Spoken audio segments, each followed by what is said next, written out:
আচলতে অখিল গগৈ ডাঙৰীয়াই তেওঁ মানে মানসিকভাৱে ইমানেই ভাৰাক্ৰান্ত হৈ পৰিছে যে ফেচবুকটোক তেওঁ ইলেকশ্যন কমিশ্যন বুলি ভাবি লৈছে আজিকালি। কিবা এটা প্ৰব্লেম হৈছে, কনষ্টিটিউচনেল ব্যৱস্থা আছে, তেওঁ ইলেকশ্যন কমিশ্যনতে অভিযোগ দিব লাগে। ফেচবুক লাইভ কৰিলে তাৰ উত্তৰ পাব নেকি?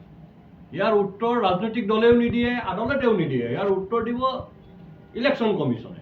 তেওঁ ইলেকশ্যন কমিশ্যনত যাব লাগে। ইলেকশ্যন কমিশ্যনত যোৱা নাই, তেওঁ সাধাৰণতে নিশাই লাইভ কৰে। নিশা কিয় লাইভ কৰে এইটো এটা অনুসন্ধানৰ বিষয়। আমি আপোনালোকে অনুসন্ধান কৰিব সাংবাদিকসকলে, অখিল গগৈ নিশা কিয় লাইভ কৰে, দিনত কিয় নকৰে। তো নিশা তেওঁ লাইভ কৰে, এইটো নিশা অলপ গভীৰ হোৱাৰ পিছত তেখেতে লাইভ কৰে। সেই গভীৰ নিশা তেখেতে কিয় এইবিলাক কৰে আৰু কিয় কয় সেইটো তেখেতৰ পৰা আপোনালোকে সুধি ল'ব।